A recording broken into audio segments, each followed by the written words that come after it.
اللہ رب العالمین نے قرآن پاک کے اندر ارشاد فرمایا وَقَضَىٰ رَبُّكَ، اور اللہ رب العالمین نے وَقَضَىٰ فیصلہ فرما دیا، ربک آپ کے رب نے، اللہ تعبدوا یہ کہ تم عبادت کرو، وَبِالْوَالِدَيْنِ احسانا اور اپنے والدین کے ساتھ حسن سلوک سے پیش آؤ۔ اب دیکھنا یہ ہے کہ اللہ رب العالمین نے اپنی عبادت کو تو حکم دیا اور ساتھ ہی یہ فرمایا وَبِالْوَالِدَيْنِ احسانا۔ اس کا مطلب یہ ہوا کہ جو بھی والدین کی رضا ہوتی ہے اور وہی رضا اللہ رب العالمین کی بھی ہوتی ہے۔ اللہ رب العالمین نے اسی وجہ سے اپنے ساتھ ہی جہاں پر اپنی عبادت کا حکم دیا وہیں پر ہی اللہ رب العالمین نے والدین کی اطاعت، ان کی فرما برداری کا، ان کے ساتھ احسان کا بھی حکم دیا۔ اسی طرح ایک صحابی رسول آقا علیہ الصلوۃ والسلام کی بارگاہ میں حاضر ہوئے اور آ کر اپنے والد کی شکایت کی کہ یا رسول اللہ صلی اللہ علیہ وآلہ وسلم، میں جو کماتا ہوں وہ میرا باپ لے لیتا ہے۔ یا رسول اللہ، میں جو کماتا ہوں وہ چیز میرا باپ مجھ سے لے لیتا ہے۔ تو کریم آقا صلی اللہ علیہ وآلہ وسلم نے فرمایا انت و مالک لابیک، تو اور تیرا مال تیرے باپ کے لیے ہے۔ ہمیں اس سے یہ چیز پتہ چلتی ہے اس حدیث مبارکہ سے کہ کریم آقا صلی اللہ علیہ وآلہ وسلم نے یہ بات فرمائی کہ انت و مالک لابیک، تو بھی تیرے باپ کا ہے اور جو تیرا مال ہے وہ بھی تیرے باپ کے لیے ہے۔ اس سے پتہ یہ چلا کہ جس چیز کے اندر والدین راضی ہو جائیں، حقوق شرعیہ کے اندر جو شریعت کے بات جو خلاف نہ ہو، جو حق بجانب ہوں، والدین اس پہ راضی ہو جائیں، اس کا مطلب ہے جب والدین راضی ہو جائیں تو خدا بھی راضی ہو جاتا ہے کہ اللہ رب العالمین نے اپنے ہی جہاں پر اپنی عبادت کا حکم دیا وہیں پر ہی اللہ رب العالمین نے اپنے والدین کی بھی فرما برداری کا بھی حکم دیا۔ وہاں پر یہ بھی حکم دیا کہ اپنے والدین کے ساتھ احسان کیا کرو، اور اسی آیت مبارکہ میں آگے ہے اما یبلغن عندک الکبر احدہما او کلاہما، اپنے والدین کے ساتھ اچھا سلوک کرو اگر تیرے سامنے ان میں سے اگر تیرے سامنے ان میں سے یبلغن، اگر یہ تیرے سامنے بڑھاپے کی حالت کو پہنچ جائیں، تیرے سامنے بڑھاپے کی حالت کو پہنچ جائیں تو پھر کیا کرنا ہے تم نے، احدہما ان دونوں میں سے کوئی ایک، او کلاہما یا وہ دونوں، فلا تقل لہما بس تو نے ان کے لیے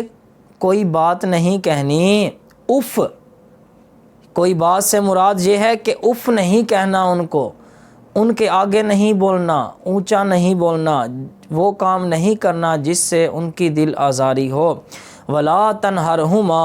اور انہیں جھڑکنا بھی نہیں ہے، انہیں ڈانٹنا بھی نہیں ہے۔ اگر بندہ یہ کام کرے گا، یہ آ گئی ہے نص قرآنی، جو بندہ اس کے خلاف جائے گا تو اس کا مطلب ہے اس نے خدا کو ناراض کر دیا۔ جس بندے نے خدا کو ناراض کر دیا وہ بندہ جنت کا مستحق کیسے ہو سکتا ہے؟ حضرت اویس کرنی کا، وہ اپنی والدہ محترمہ کے بہت زیادہ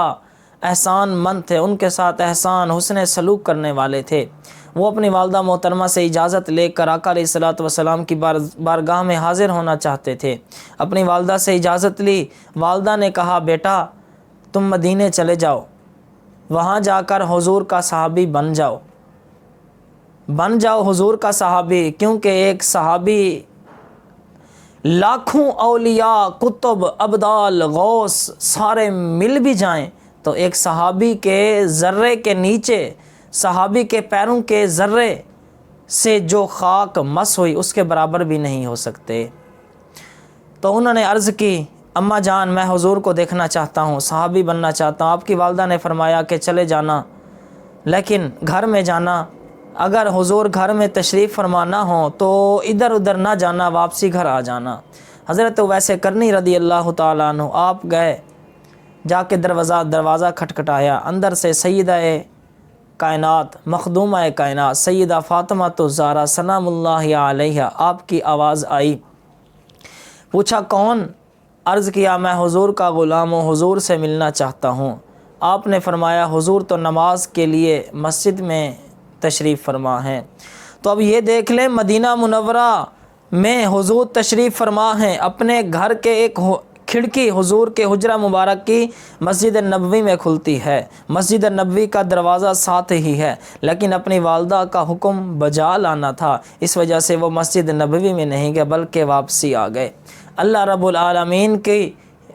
العالمین کو حضرت اویس کرنی رضی اللہ تعالیٰ عنہ کی یہ ادا بہت پسند آئی، اور حضور کو بھی یہ ادا حضور کی بھی بہت پسند، اسی وجہ سے حضور نے فرمایا تھا، کرن کی طرف دیکھ کر حضور نے فرمایا تھا کہ مجھے کرن کی طرف سے، کرن ایک علاقے کا نام ہے، مجھے کرن کی طرف سے خوشبو آتی ہے، وہ بھی جنت کی خوشبو آتی ہے۔ اسی وجہ سے آقا علیہ الصلوۃ والسلام نے حضرت عمر فاروق اور حضرت مولا علی رضی اللہ تعالیٰ عنہ کو فرمایا تھا